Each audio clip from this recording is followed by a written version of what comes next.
Ayan. Para po sa ating programa, bago natin umpisahan, si Ma'am V para sa ating opening prayer.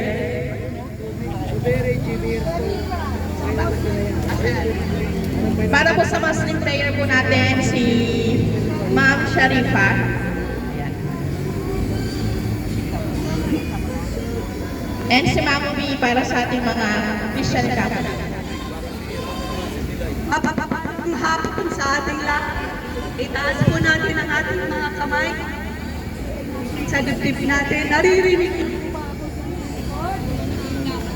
Mahina daw, mahina. Dapat marinig ako hanggang sa loob ng Senado. Pakiharap dito ng konti. Nawawala-wala. Nawawala-wala. Okay ba? Naririnig na ako lahat? Binabati ko po kayong lahat. Maraming salamat sa suporta ninyo. Bang ng maiso. At saka nagpapasalamat din ako kapulisan natin na alam ay mag-iwasay at maayos itong araw, mga araw na nandito tayo para dito sa nangyayaring sa ito. Ngayon, alam natin lahat ang mga pangyayari. Kung kayo ay nakikinig sa social media dahil yan ngayon ang nandiyan talaga, ang mas mostly tuhanan, tayong malito at yun pong umaasa sa dami ng nangyayaring nakawan at kasinungalingan, kababuyan na nangyari sa Senado.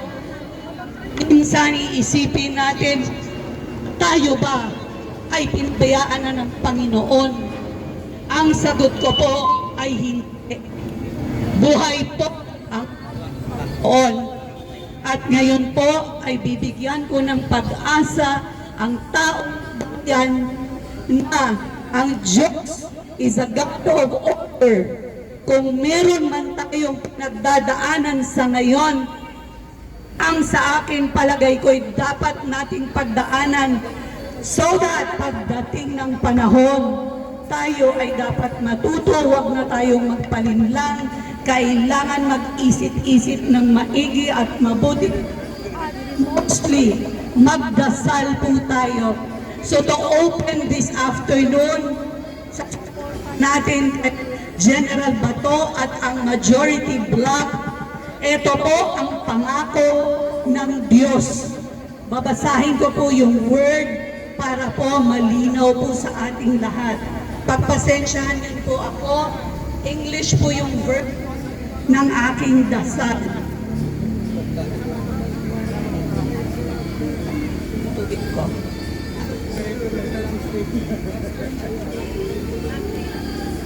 Please bear with me dahil overheat po yung isang phone ko, so gamit ko ngayon itong maliit po ng phone. Ito po yung prayer ko this morning. Dahil pagising ko po, umiiyak po ako dahil po ang sama-sama na ng loob ko, ang sama-sama na nangyayari sa governance natin. Pero gumanda po ang araw ko dahil nabasa ko po ito. Ang sabi ng Panginoon, I will not ignore the cries of injustice. I am about, teka lang ha, I am about to unleash my great power like a mighty wind through your land.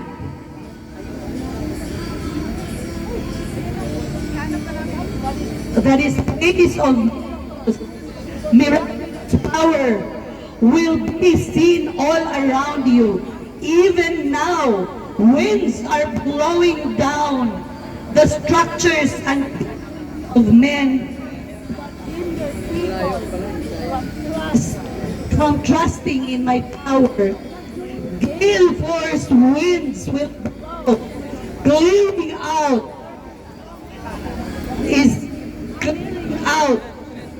not of me. The more confidence you place in the structures of the disappointment will come when I blow. Then, when I blow down, my truth will prevail. I will reveal my power against the wickedness and unrighteousness, toppling the evil that oppress the innocent. I expose the lies that lurk in the shadows. I will highlight the purity and passion of my humble lovers. Nothing is hidden from me.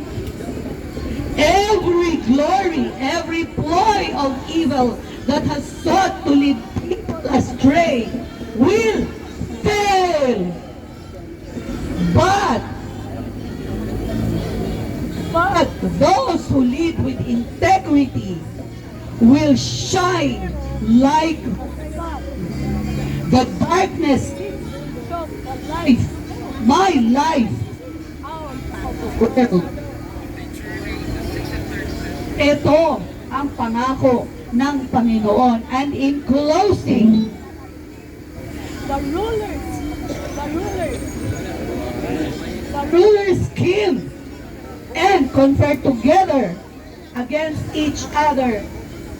Ito ang pangako ng Panginoon. Magdasal po tayo. Aba, Father, maraming salamat po sa pangako mo ngayong araw na to na ni-release mo, ni-reveal mo sa akin today. Yes, Lord, we trust in you. Father, we trust in you that you will prevail in the injustices, in the midst of all this wickedness. Abba, Father, let your blood of Christ be upon this Senate and everyone else here, even dito sa labas. Kahit po yung sa kabila na din po, tulungan niyo po kami, basbasan niyo po kami ng blood ni Kristo. Maraming salamat po. I-clear niyo po ng mga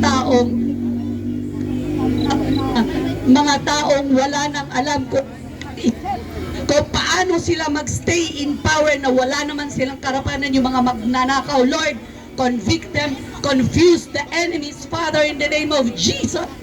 Lord, your name be praised. Your name be praised. Your name be praised. Yan po. That's our prayer in the name of Jesus. And everybody says, Amen. Amen and Amen. Ibigay ko po ito, ang mikropono dito sa ating kapatid na Muslim. Maraming salamat.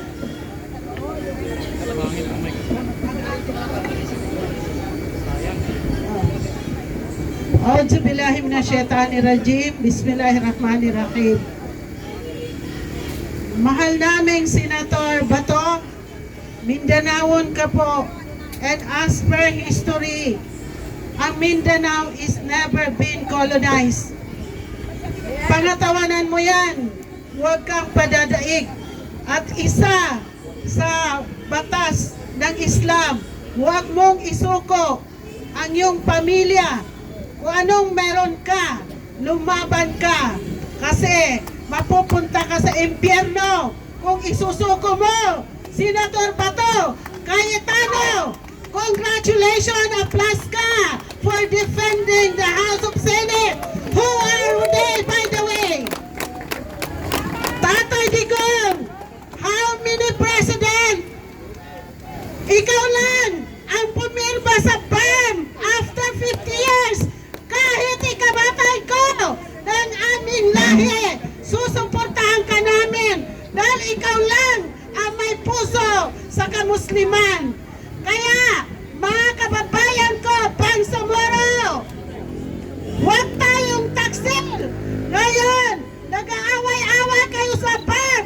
Sino ba may pagkanad yan? After we get the comprehensive agreement of the BAM, sino ang nag-create ng division? Hulaan nyo, nagkakagulo kami sa Mindanao. yung magkakasama, nag-aaway na. Maawa po kayo.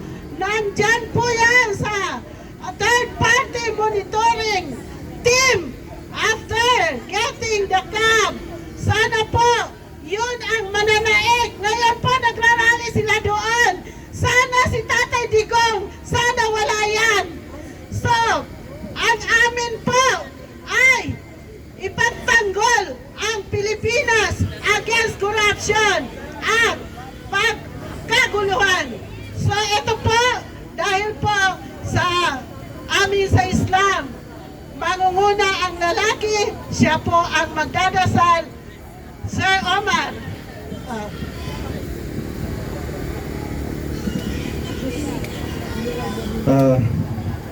Yung lahat.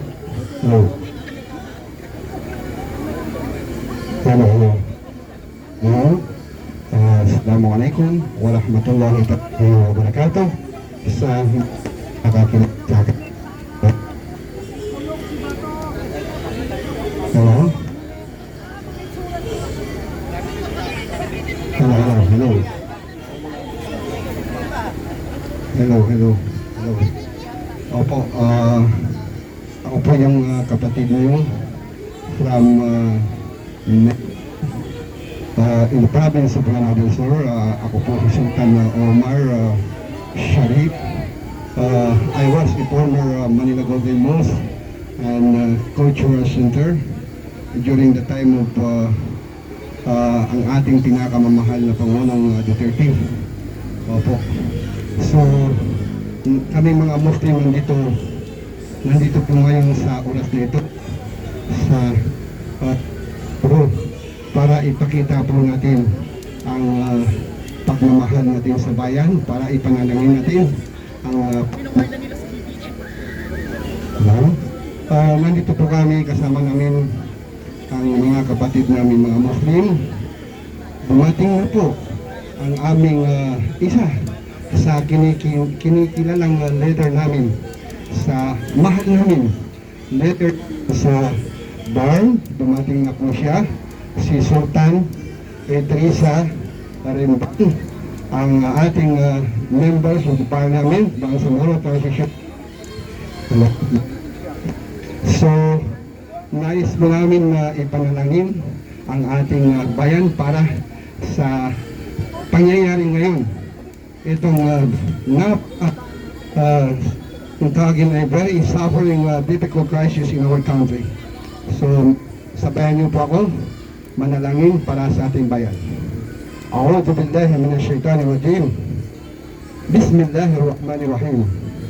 Alhamdulillahi rabbil alamin. Ar-Rahman ar-Rahim. Malik yawmiddin. Iyyaka na'budu wa iyyaka nasta'in. Ihdina ash-shiratal mustaqim.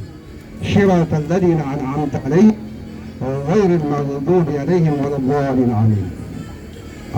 Diyos, lumapit kami sa iyo.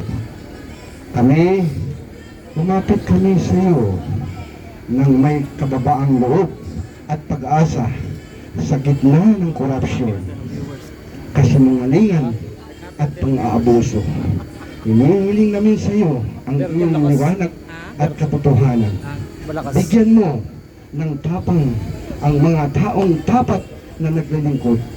Ipuin mo ang puso ng mga naniligaw upang manaig ang konsensya ay sa kasakiman.